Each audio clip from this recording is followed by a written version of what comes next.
Good morning, student. Today, as you know, our topic is Gauss law. But before understanding Gauss law, we have some concept of electric flux. In our previous video, I had explained about electric flux, but I am giving you a small recap of electric flux. After that, we will start Gauss law. Let us see what is electric flux. Suppose here we have a electric field E. This is electric field. When electric field passes through an area, then the number of electric field line passing the area normally is said to be electric flux. So electric flux is defined as phi is equals to E dot S. This is dot product of electric field and S is area vector. So it come out to be Es cos theta, where E stands for electric field and S stands for surface area.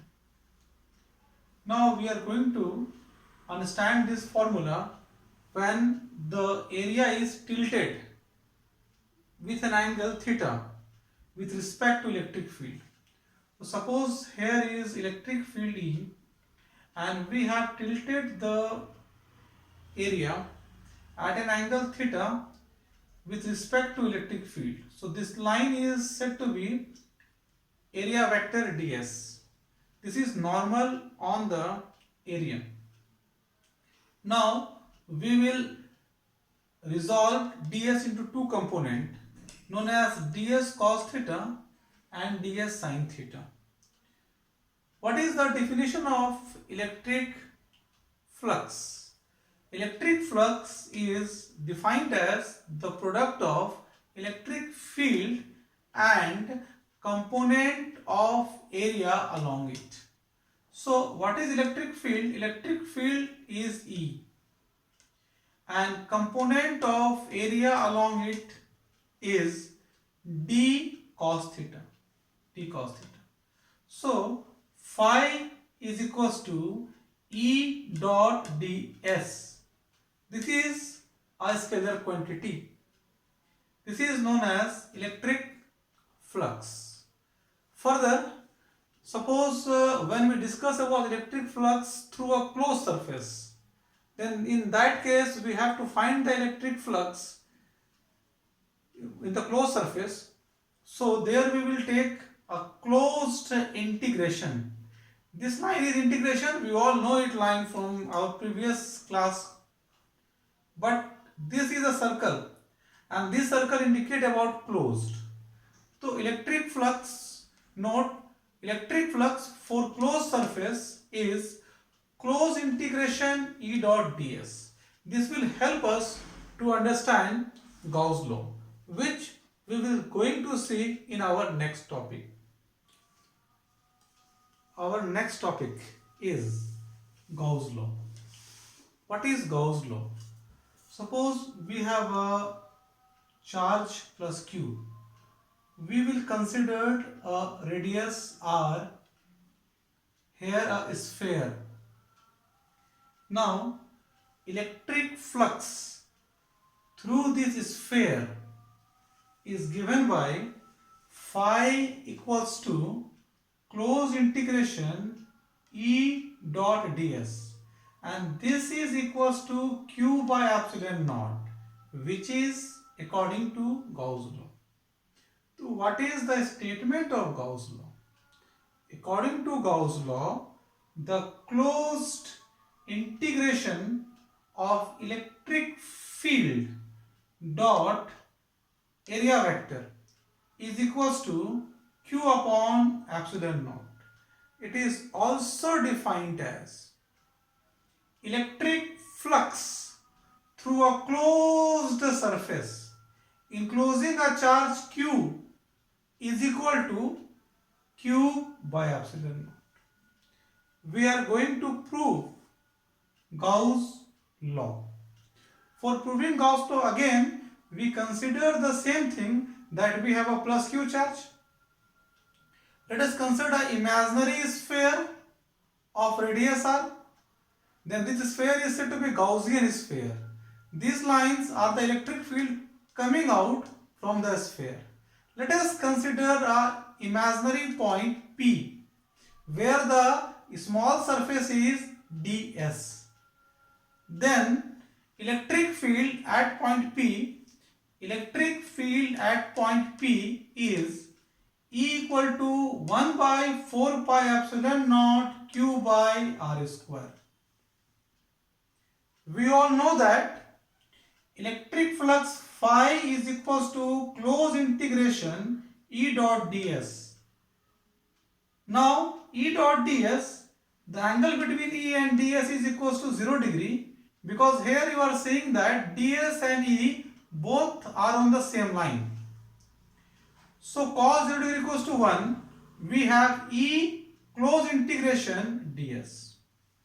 Now ds is a small point on the surface of a sphere of radius r.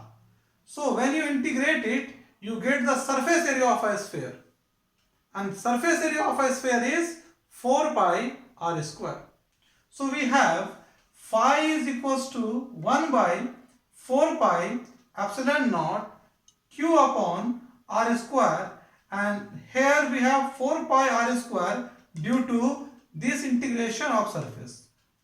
Now we will cancel out this 4 pi and 4 pi, and we cancel out this r square and this r square. So dear student, what we get? We get q upon epsilon naught.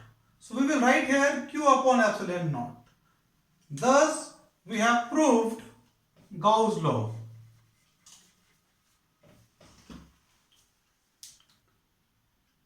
Now you have understand what is Gauss law.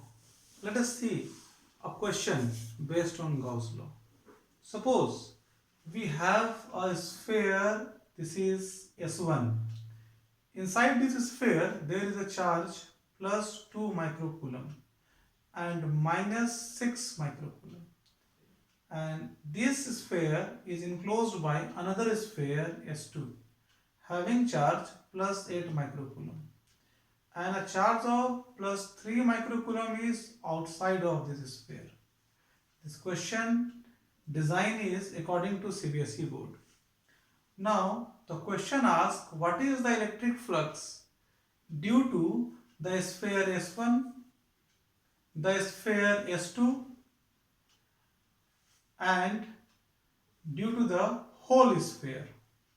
So first of all we will find the electric flux due to sphere phi 1. So due to sphere S1 and due to sphere S1 is phi 1. Phi 1 is q S1 by epsilon naught total.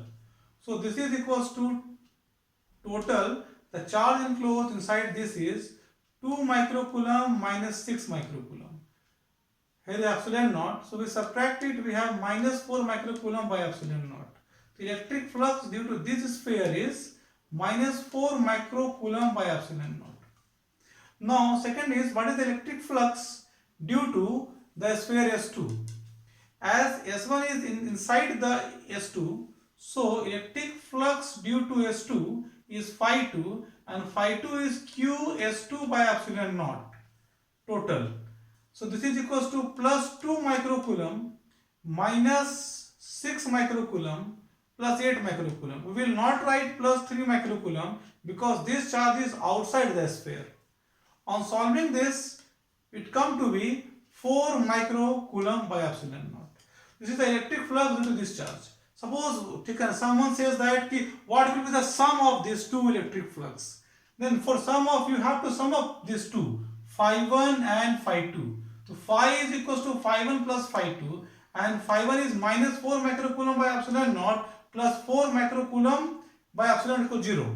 But this asking is meaningless because this is not the part of real situation.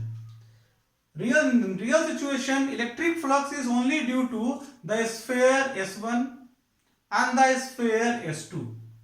So the electric flux due to sphere S1 is minus 4 microcoulomb by epsilon naught, and due to sphere S2 This is phi 2. This means that whole electric flux. This is equals to 4 microcoulomb by epsilon naught. But if someone asks what is the sum of these two, we can do the sum and we can write it 0. But this type of the 0 is not a practical situation. Okay, thank you. Dear student, please download the attachment and solve that numerical. Thank you for today's class. Have a good day.